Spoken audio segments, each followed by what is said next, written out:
This is Han Solo, and I'm going to be keeping you company for the next few hours right here on the Midnight Shift. It's time to BS.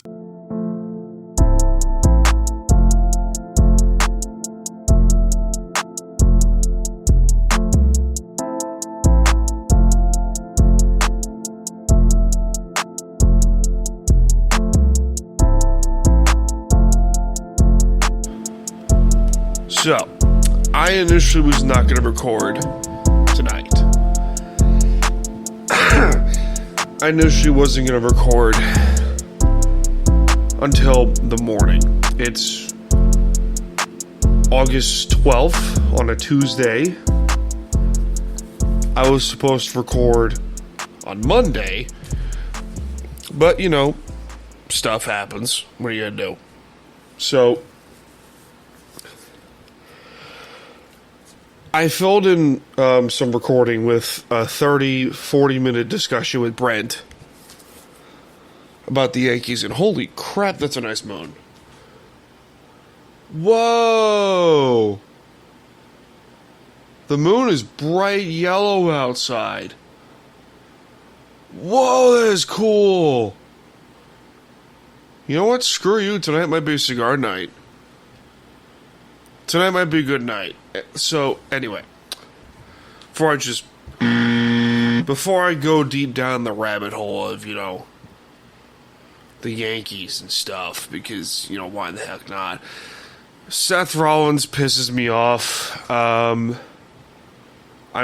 starting to contemplate my love of sports as of, you know, recently.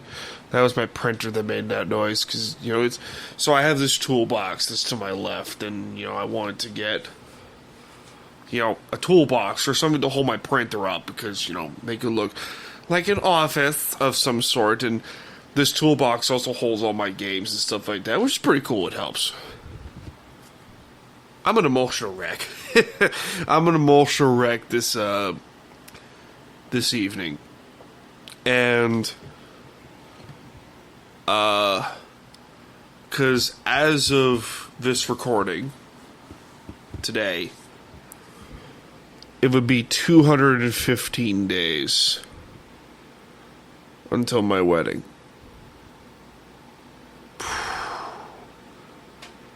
That is wild to think about. Nope. Oh, asshole. Donut. You little shit.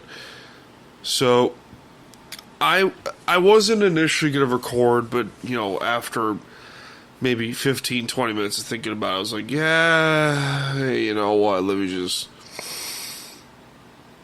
hit record, get some thoughts off my head, because, you know, at the same point, it's like, this is at the same point not only a chance for me to ramble about my sports love, movies, music, or whatever, wrestling, my interests, or whatever. But my therapist says that this is my therapy away from therapy. Or at least I would call it that. You know, she'll say something like, yeah, this is kind of like your journal. Or diary, or whatever the hell you want to call it. But, like, this is my therapy away from therapy. It allows me to get some thoughts off my head that I really have a hard time talking about. So, 215 days. As of today, is the amount of time left until I am married. Wow. And 10-year-old me is internally screaming. Like, hysterically screaming. Because I need you to understand that, like, you know, one of my greatest dreams for... Oh, please. So, as I said before, it'd be 215 days until I'm married, as of this recording. And it's wild because, you know, part of me is like, no freaking way. The other part of me is like, dude, just enjoy it. Because once the wedding comes, you're going to be an emotional wreck. I'm already an emotional wreck. I mean, you can tell my voice. I've been crying for an hour. It's just an hour or two because I went down this TikTok rabbit hole because I wasn't having a very good day. And, you know, I thought, all right, I'm going to make myself cry happy tears. And by God, it worked. So, I haven't seen the dress. I don't want to see the dress until the wedding comes, or until the first look happens. And it's wild because, you know,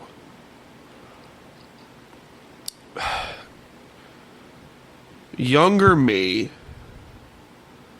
is screaming happiness because I don't know if I'm gonna be. Oh my God! Here it comes. I'm marrying someone who loves me for me, and you know that's. Oh.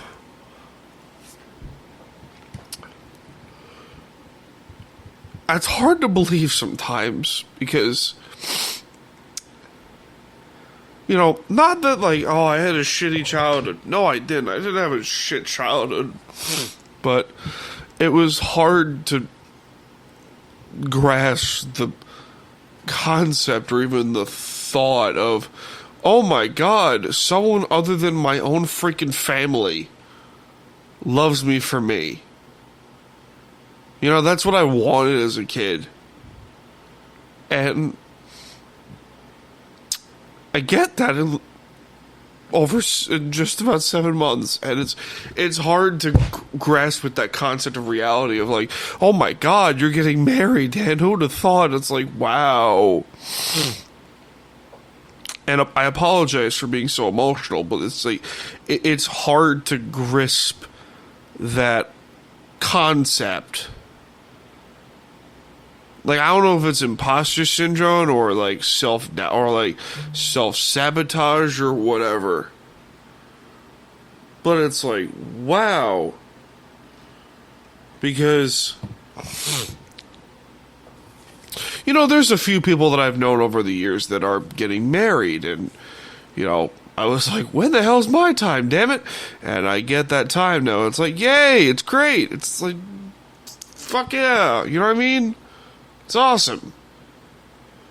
So it's a great feeling. It's kind of a weirdly bittersweet feeling in that way. I don't know how to describe it other than just like, wow, finally. But I'm happy. I'm in a good place, and I can enjoy it. So I'm grateful for that, and I can look forward to that day when it comes.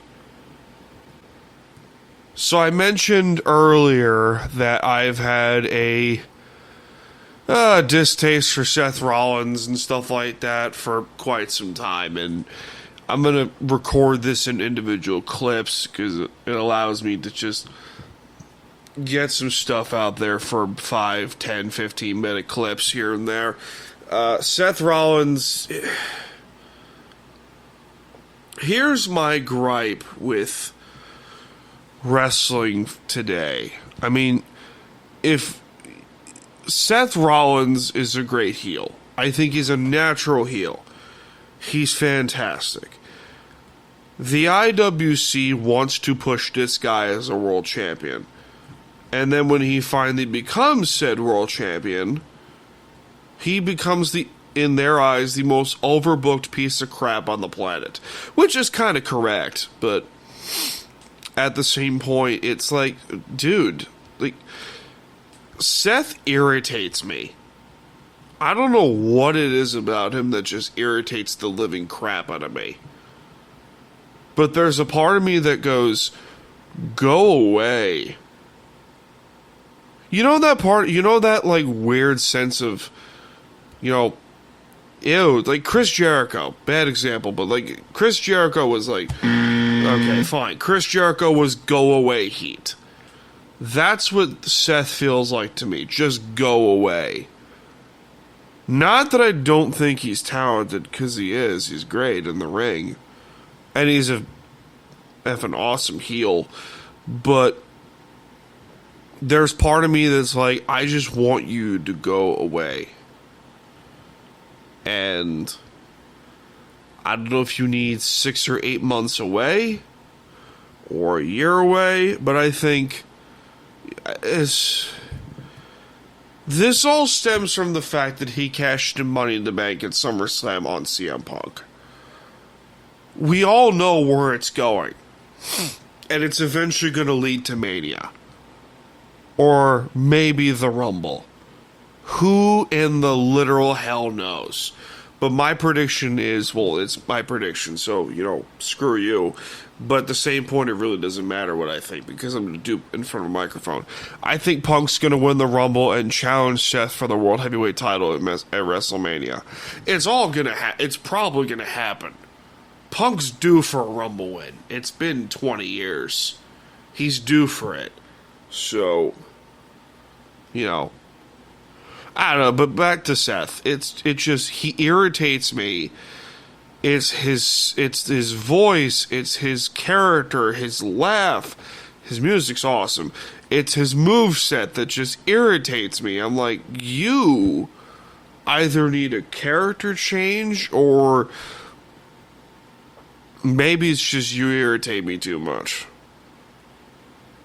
I don't know how else to describe it. It's weird. It's freaking weird. But here we are nonetheless. Fuck.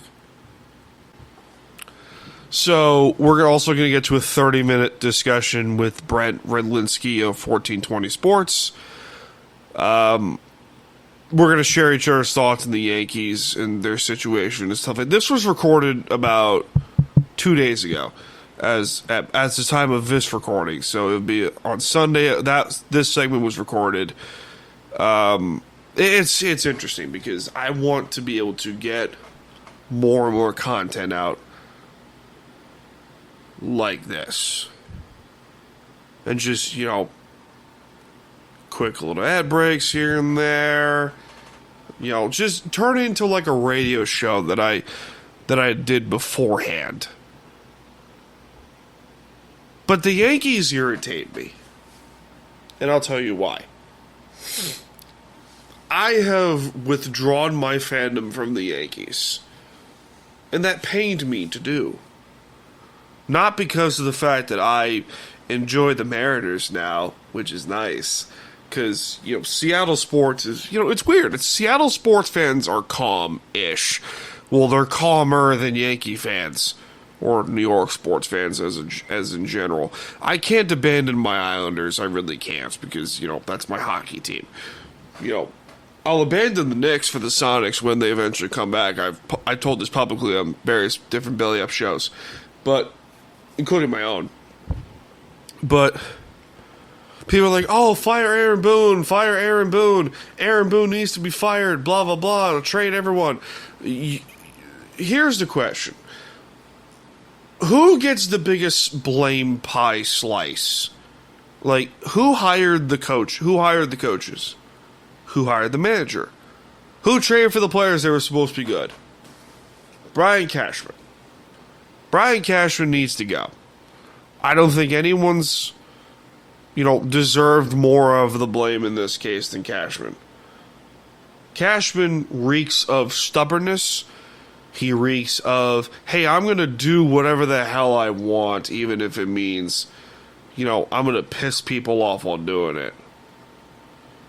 But, trades like Joey Gallo, trades like Anthony Rizzo, sort of, trades like Giancarlo Stanton, that in a vacuum are fantastic, but in the long term make absolutely no freaking sense.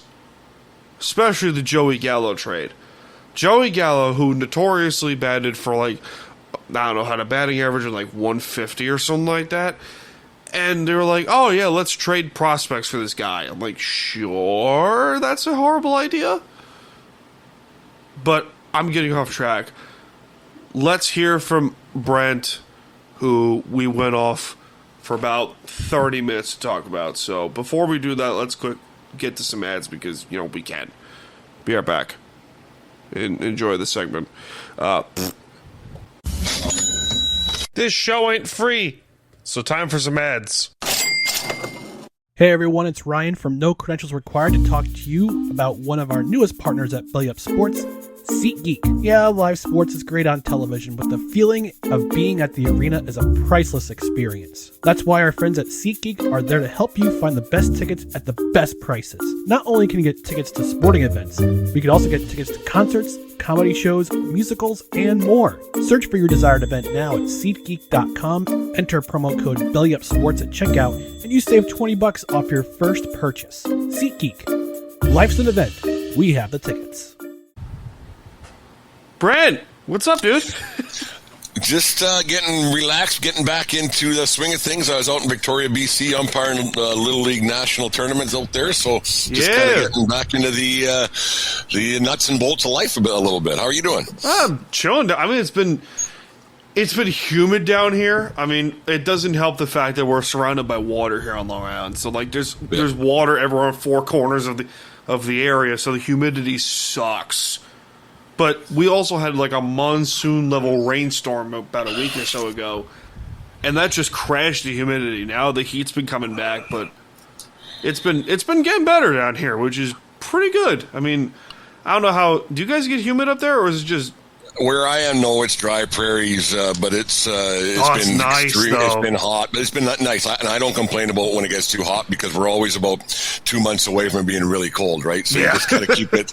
And you're the same way as us. So it's just you don't when it gets a little bit warm, you deal with it because you can only take off so many clothes. You just deal with it and go with it from there. Yeah. Before it gets ice, or you can take off more clothes, whatever you want to do. It's your own prerogative, I guess. Listen, I'm a polar bear, man. I just love the snow. I love the ice. I love the cold that way. I'm a psycho that way. Yeah. Well, I don't mind cold. Like, it's just what you deal with it, and it goes away. It's not that big deal. Yeah. Literally, the heat sucks. The heat stinks that way. But Brent's our resident Yankee fan. One of our resident Yankee fans here at Belly Up, and how would you call this season? A disappointment is an understatement, considering. Maybe a disappointment, damn, but I also think maybe, like, after Cole went down, I think that Yankee fans, and me being included in that, we overshot our expectations. I think we weren't realistic with everything that was going on with this team, and just how that was like. Yeah, they went to the Game 5 of the World Series last year, but then like when your ace goes down, and it's just we overshot our thought process, and maybe it's more realistic now what's going on, and that we had some unrealistic expectations. Yeah, I mean, I thought I'm in the weird outlier, or the weird. I've had some weird thoughts about this team for the last few years, and you know my thoughts. I mean, I'm not the biggest Aaron Boone defender in the world. Yeah, but I know you're not.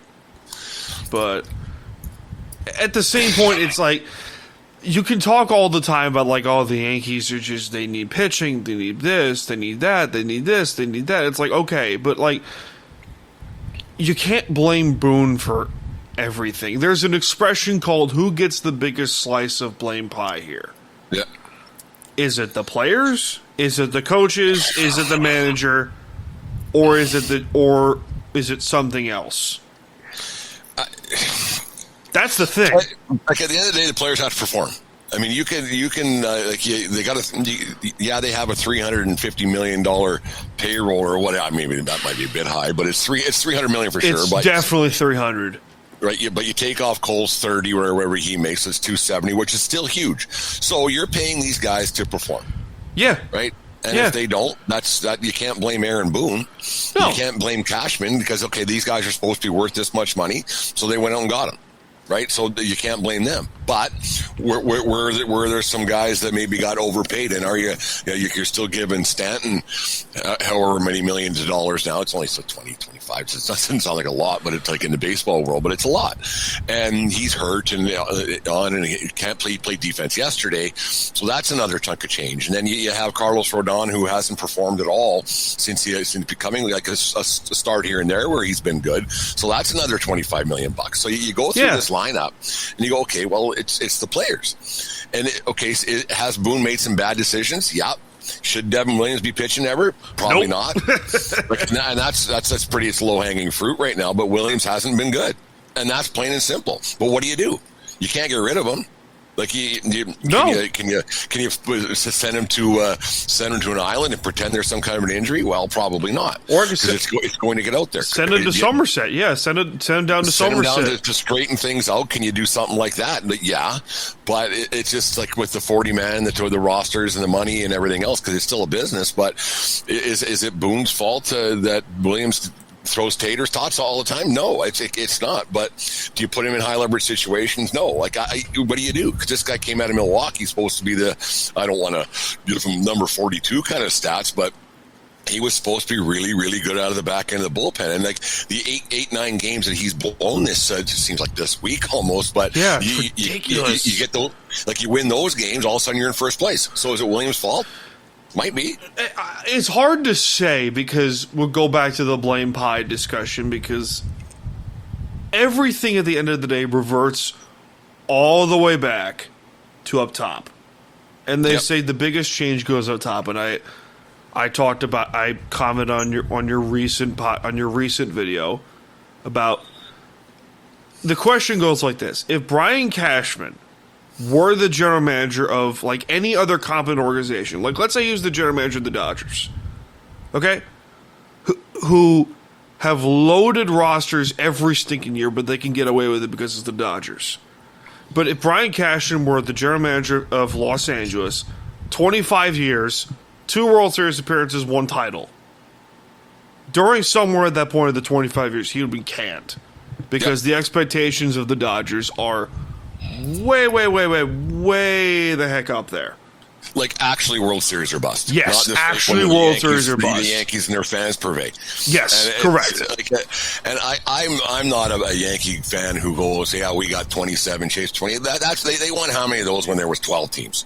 Right? Yeah, correct. Whatever. It doesn't matter. None of that crap matters. The great run they had in the 90s and the 2000s, those ones matter. But that stuff when Mickey Mantle played and Joe DiMaggio and back then, that doesn't matter. See, that's why I can count on you with this. It's great. It's a fantastic accomplishment. Way to go.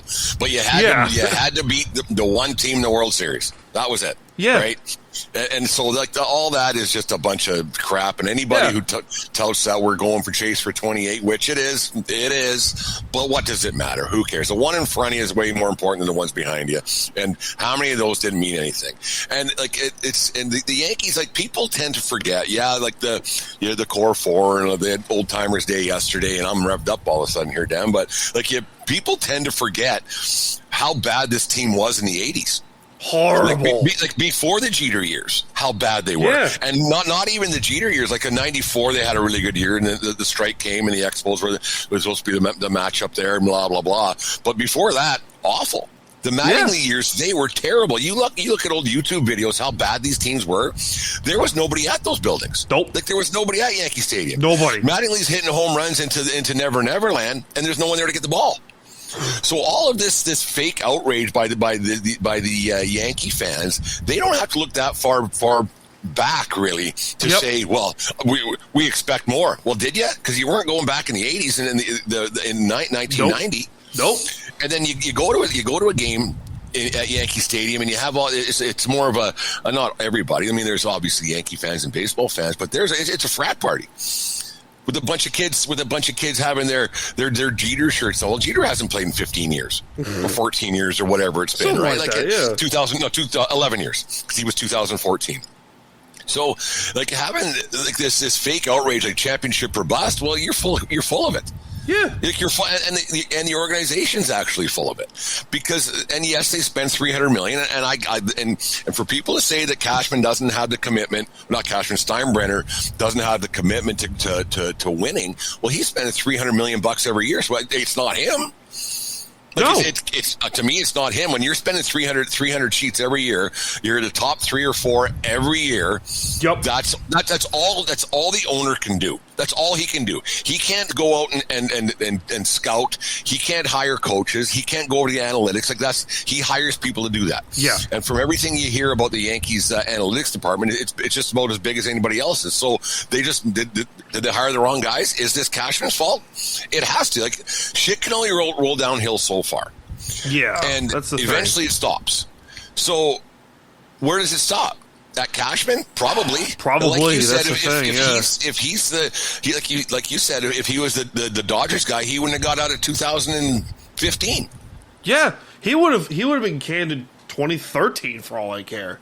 Yeah. Because you had, for the Dodgers case, they had gobs and gobs and gobs of talent for 20 years. And they had, Clayton Kershaw was at the prime of his career.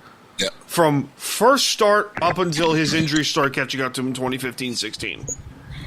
And at that point, it's like they have done nothing, the Yankees, to really go out and say, all right, here's the problem.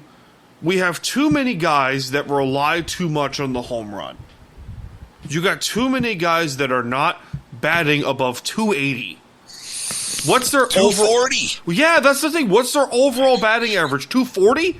Other than Judge, who's batting dang near 300, but he's hurt, but still. But he was batting at one point 320, which is insane for a player. Today's game, it's especially for a home run hitter. Yeah, which is, it's great to see, because you want a guy like an Aaron Judge who is 6'12", who can hit the ball for base hits and not just for home runs.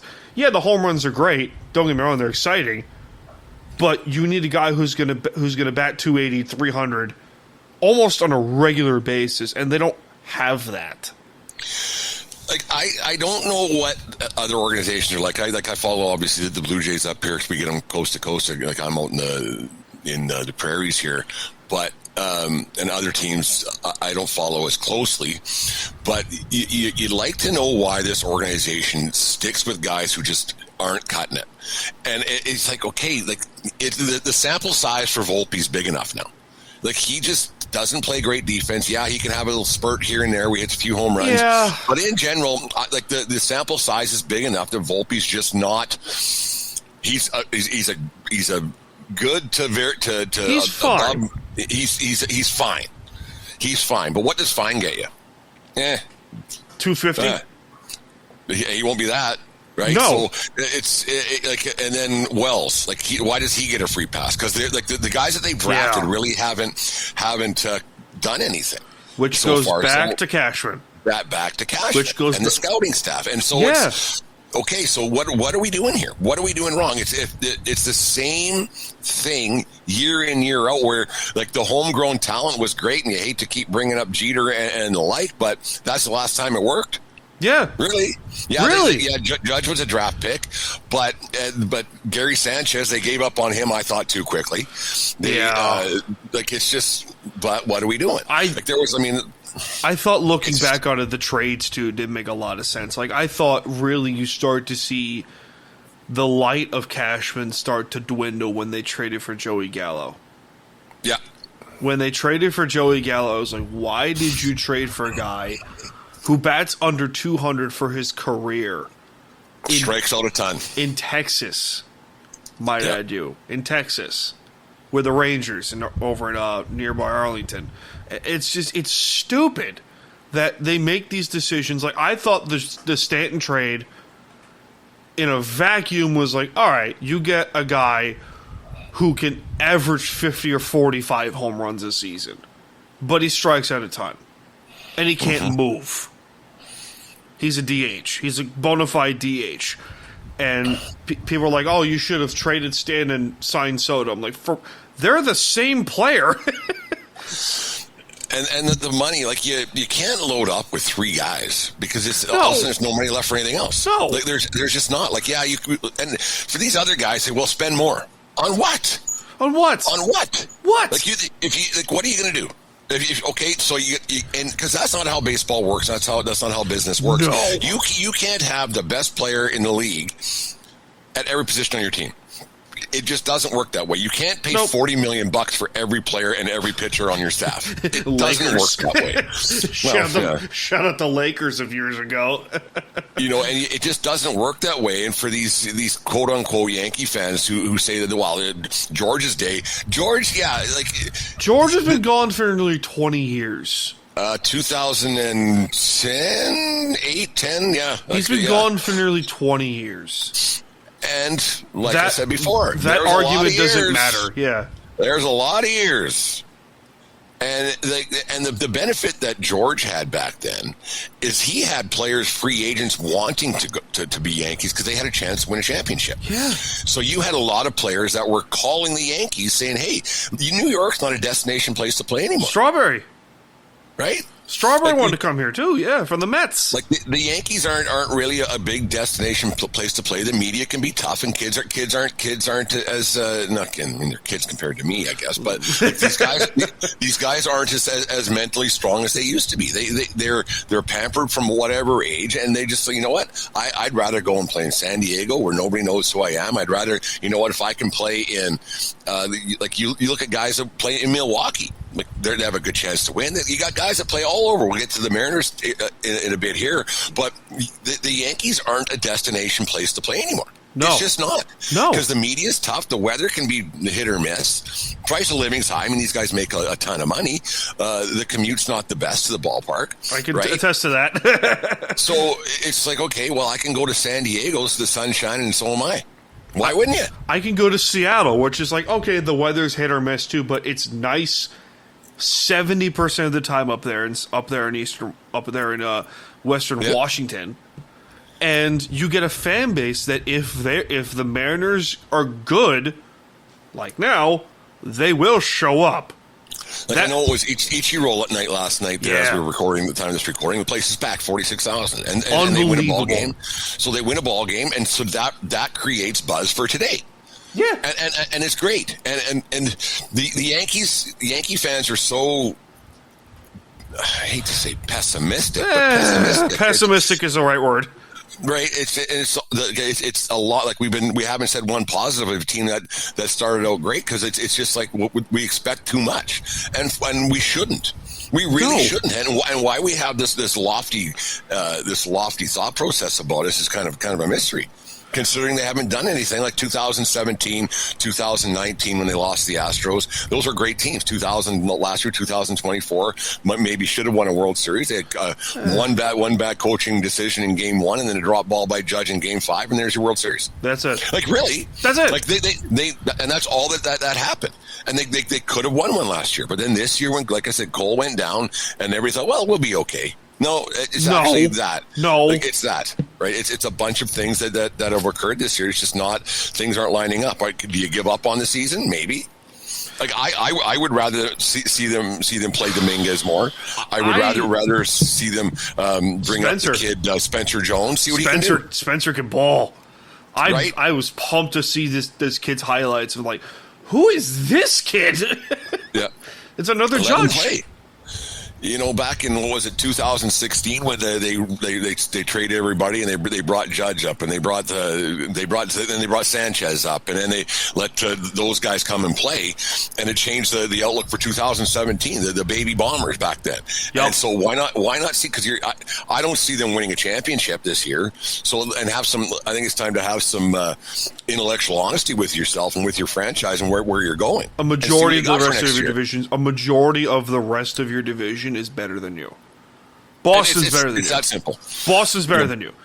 Toronto, we mentioned the Blue Jays. Toronto may be the best team in the American League. Yep. By a mile. They might be the best team in the American League. And you have other teams like, say, I know the Orioles are a bad example, but the Orioles last year were really freaking good. Mm-hmm. Really good. And things just went sideways from the start and they couldn't put it back on track. Tampa Bay, I think the Rays are going to have a bit of an upswing because the new ownership is going to help them a lot. Yeah. The new ownership is going to help them a lot because you have ownership that is really going to want to bring a championship to Tampa. And that's a market as a whole that, like, the Florida market is not particularly great for baseball. But at the same point, you got teams like the Marlins. Cuban baseball is huge down in South Beach. Huge. And I know the last time we spoke on this platform, we talked about the salary cap. I've kind of flipped it a little bit. I think the salary cap isn't realistic. I think a salary floor is more realistic than... That has to happen. It's got to happen. And that has to happen for the simple reason these owners are making so much money on their TV deals. And John they're just offering Fisher. Cash. And John Fisher, that hold the back. Like, I read a lot about that because I've been to Oakland a number of times watching baseball games. I don't know why, because it was such a dump, but it was fun. And their fans show up. Fans show up and they have a great fan base, and the history of that team is too bad that team's not there. I still think they're going to end up going back there. Because from what I've read, that all that's happening on that land site in the old Tropicana in Vegas is that there's just excavators moving dirt back and forth. That's it.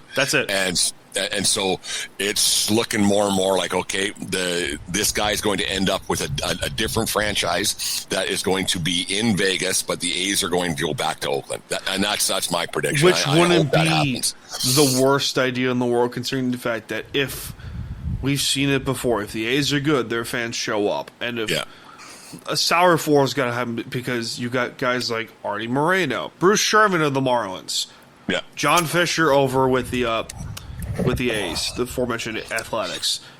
And John Stanton, I can give him a little break because of how good the Mariners have been the last 12, 15, 20 games. But at the same point, there was a good chunk of the time where John Stanton was like, nope, I'm not spending money. I'm not spending money. Free agents, trade deadline deals that could put them over the hump a little bit. Nothing. And you saw them. What we are. You saw that. Like, I don't know how much you followed our teams that are not just like the Blue Jays and the Yankees, but like the Mariners had some really good players on their team, and they had opportunity to go get some players like a Blake Snell, who's from that area, and go like, I want to play with the Mariners. And Stanton's like, nope, I'm not spending money, nope. Which is where the salary floor has to come in. We get the Seattle affiliate. I mean, you get affiliates everywhere, but like out of like our ABC is out of Seattle. So we get a lot of Mariners talk up here, and I've been on podcasts with a few different Mariners fans, and that fan base is raring to go, and they want something to happen. They want to, and for a lot of years, you're like the Mariners were the Mariners, right? Like they were relevant, but not really. It was Felix Hernandez, and that was good. it. They were good, but not really. And like they'd win their 85 games or 82 games, 500 or a game or two above 500 or a game or two below 500, and that was it, right? And then so it was just they were mired in mediocrity to say the least, right? And they went out and made some deals, and they actually won a playoff round a couple of years ago against the Jays there in the playoffs, the wild card. And I love how he corrected Ryan on no credits. I was like, nope, they beat Toronto one year. Yeah, and it's just been a long time since they've done anything of substance. Yeah, and this year they have three big bats at the top of the lineup, and they got some guys who can pitch, and they got a guy in the back end that can possibly close out some games. They got four big bats. They got Julio Rodriguez is really freaking good. Really good. And Cal Raleigh. Suarez at the deal, and obviously Raleigh. Cal Raleigh has been the surprise for me of this season because he averages like 20 or 30 home runs a season. He's got, 45 right now with like 40-something games left in the season. He may well be, if the Mariners make the postseason, he might well be the MVP of the American League. I think he'd have to be. Because who would have thought the Mariners, you had 45 home runs to your lineup, and it's only Done. August the 10th, right? Yeah, that helps. right? And it's just and just the way. So then, not only does it help him, but other guys are going to see more pitches in the strike zone because they don't want to pitch to him. J.P. Crawford's had a nice year. Suarez, who they got from the deadline from the Diamondbacks, and Josh Naylor has been on fire. Josh Naylor's been nice because and then. Positivity breeds positivity, and winning breeds winning. And if they can win some games, they're flying right now, and they can keep going. And I've been to that ballpark a number of times. They're hungry for a championship. They're loud. For a good team, right? Like you look at, football's a different beast, and but you look at that Seahawks fan base, right? How it's maniacal there. Yep. And the 12th man and but Seattle fans, they don't get a whole bunch of winning. With their teams, they actually lost their basketball team. So, but they're coming back soon. I know it. I would think so, Dan. Just with the fact that they have the basketball team now, or the hockey team, sorry, the Kraken. I would think that ownership group might be able to put something together. But it's the NBA. That's a lot of dough, though. It's the NBA. That's the thing. Like, Silver won't do it. Unless if it benefits the rest of the league, which ironic because it will. It will. Can't hurt. I mean, you got to think like in the I can tell you right now, I think they're going to come back within the next 2 or 3 years. Before 2027, they're going to come back. That's my prediction, and it's. You mentioned the ownership group. If Oklahoma City can have a team, then Seattle should. Right? There you go. I mean, Seattle. Like if you go through the list of NBA teams, where does Seattle, like the city of Seattle, rank in the hierarchy of the United States cities? Top 20 ish. Yeah, ish. But that's a basketball city first. That's a basketball city first because. When the Seahawks came to town in '76, they weren't like, they were okay. But you had Steve Largent and Jim Zorn, and that was about it. When the Mariners came to town, it was like, okay, we're just going to consistently get punched in the rear end all the time. And then the Kraken came to town. It's like, oh, okay, it's nice. But then when the Sonics were good, that city was popping. Yeah, that city was popping, and. You like Sean Kemp, Gary Payton, like they had Hall of Famers on those rosters. And that's the thing about that era of basketball was so great. Yeah, you hate to be the old guy, back in my day, but no, you're right. Basketball was really good. Like you're right. You go to the Phoenix Suns with Dan Marley, right? And just you go to every team had a couple of guys, and you knew who even if you didn't follow it. But if you were an outsider, like a sports fan who watched Sports Center or whatever it might have been, there was always a guy that you would tune into and go, "Hey, that guy was great." And just the marketing that they had, right? And and every team had these guys. Now, name 10 players. Yeah, like they're so interchangeable. And that's one thing that the league I think has to do a bit differently with the NBA to get more people. Involved in it and watching it. Well, the product sucks, but when LeBron James at 40 whatever years old is still your most marketable guy, I mean, not most, but you know what I know what you mean, though. Yeah, but you're right. Maybe it's time to turn the page and go on to something else. You're absolutely right. Let's revert back to hockey because we talked about the Kraken a little bit. I don't know how well you follow the draft in the NHL. Quite a bit, but. The number 1 overall pick, Matthew Schaefer, out of from Erie Otters, drafted by the Islanders, signed his 3-year entry-level contract last week. 17 years old, but this kid looks like prime Nick Leddy. He skates like prime Nick Leddy. He shoots the puck as well of a defenseman I've seen in quite a while. And this kid's only 17.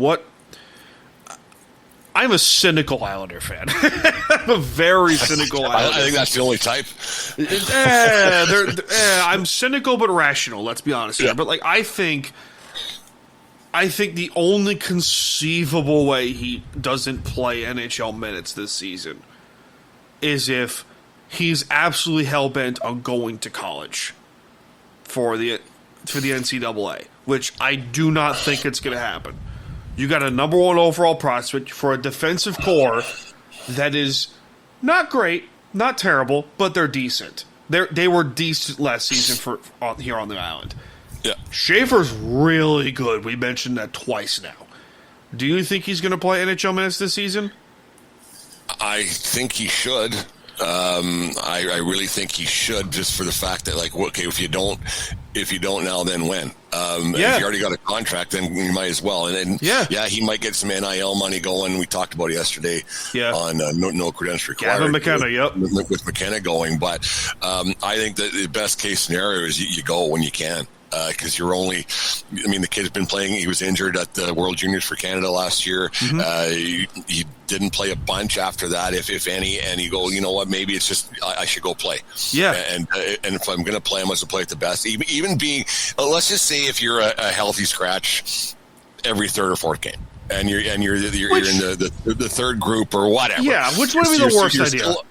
And I don't think the expectations for them, for the Islanders, are high. So he's going to get a chance to play, right? Like he's going to get a chance to play some high leverage minutes, and that's the only way you're going to get better. Yep.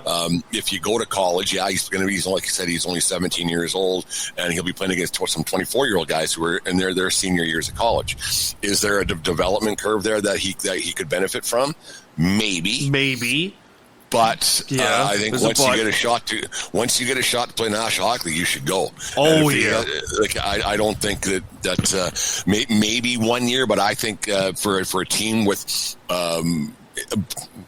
playoff aspirations, I guess that's if you can get to the playoffs. I think that's a best case scenario. I think the Islanders. The Islanders are in a weird spot because they have arguably the best one of the three best goaltenders on the planet. Yeah. Ilya Sorokin. They have Bo Horvat, who's locked up long term. Matt Barzal, who's locked up long term. Yeah, Cizikas is there. Cizikas is still there. They got Pajot, who's still there for another year or two. Anders Lee, their captain, who had a nice year last year.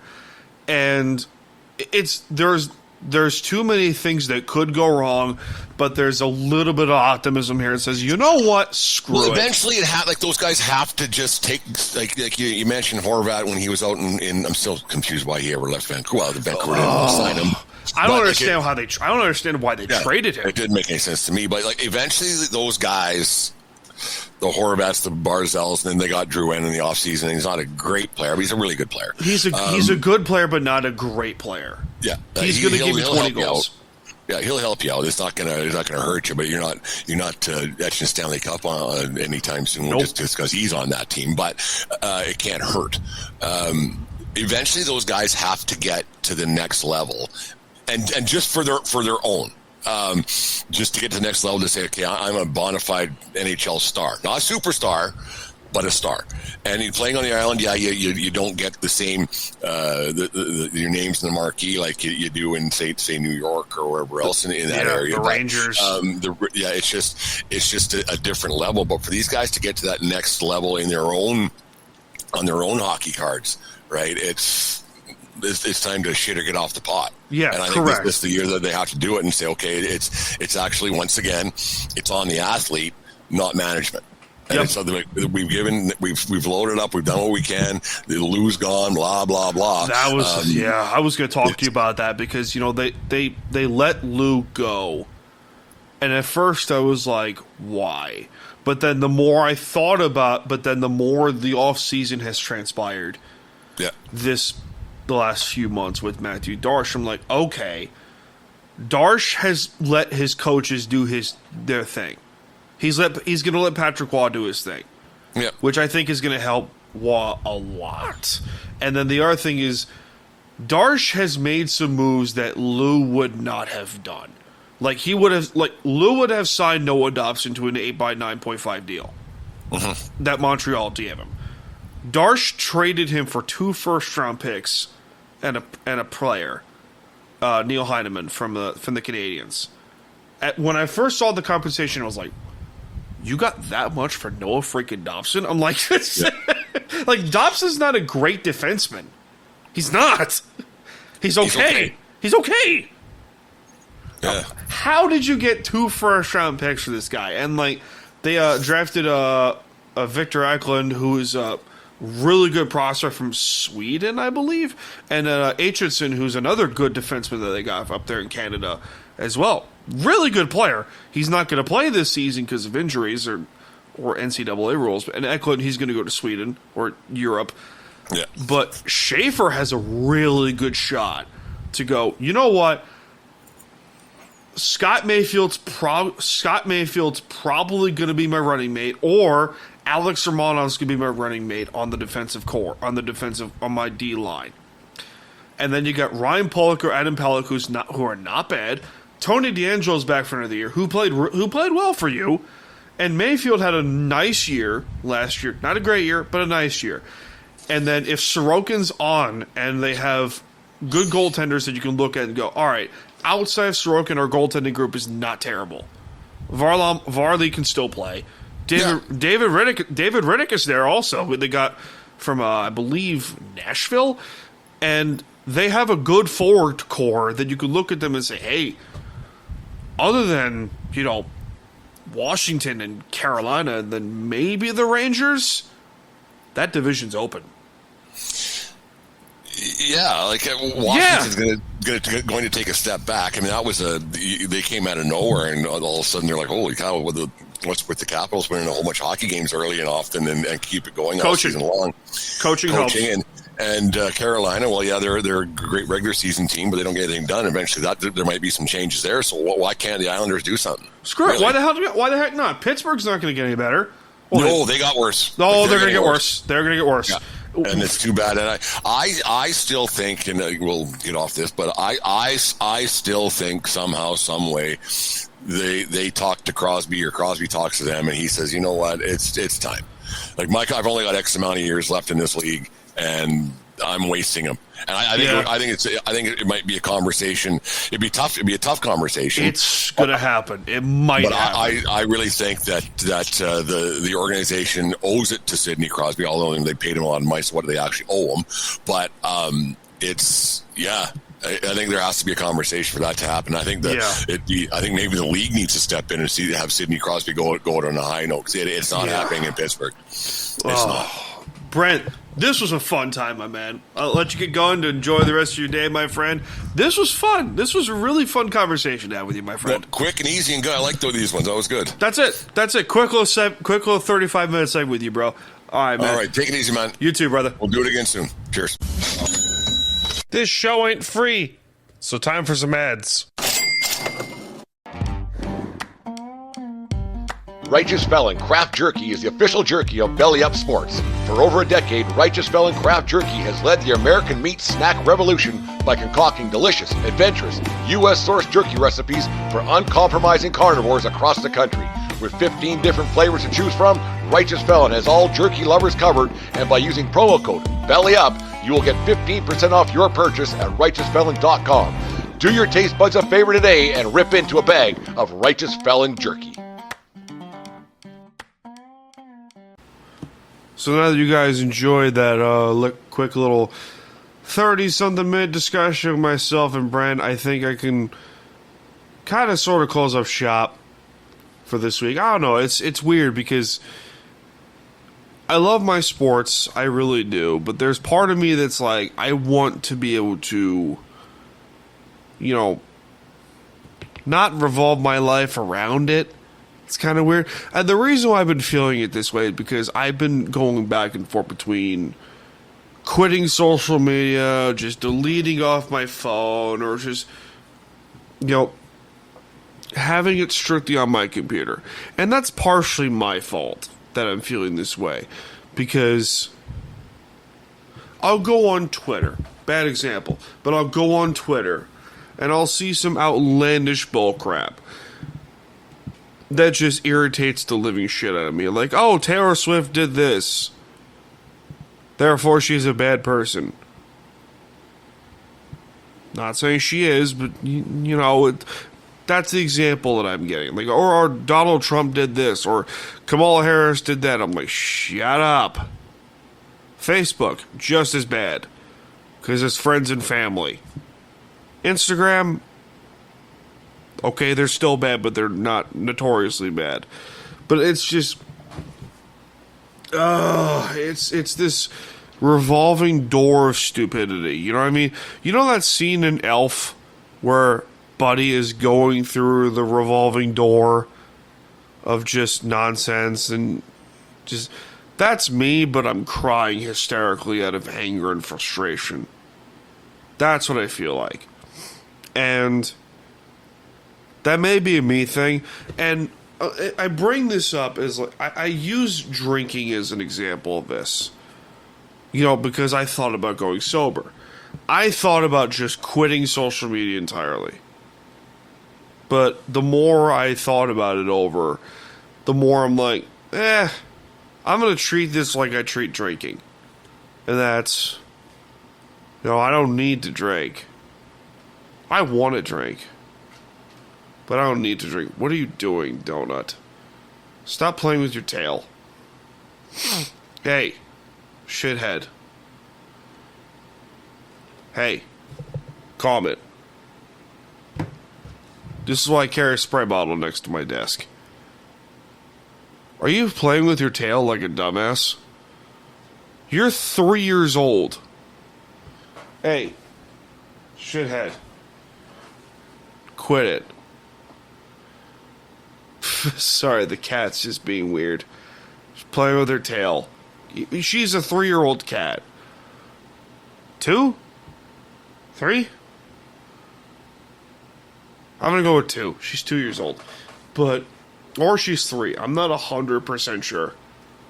But she's old enough to where she should learn. But I treat Donut as like she's my actual like child. Imagine me as a father. Good Lord. It's a horrible image. Well, you know, in a good way, I guess. But what are you gonna do? I don't know. Like, social media to me is... It's kind of pointless in that way, in my eyes, but, like, I still use it. A part of me just wants to, like, delete everything on my phone and just be a hermit. You know, live in a cave. And play Super Mario 64 on repeat. Just be like, yeah, this is my cave now. I'm gonna enjoy my cave. This is a great cave. I'm gonna be here for the rest of my life. That's fine.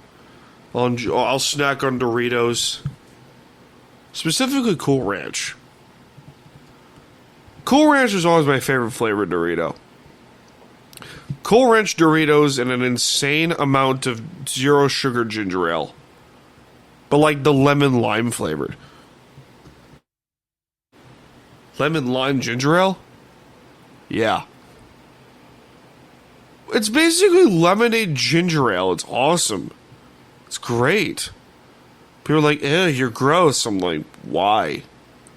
Don't kink shame me. No. Let me enjoy my stuff. Not to that degree. But, what are you going to do? So, ladies and gentlemen, thank you for tuning in to this edition of Time to BS Podcast. My name is Dan Cruz. As per usual, I'm coming to you from the great beaches of lovely Long Island, New York. And I'll see you all in this life and most certainly the next one. Cheers, everyone.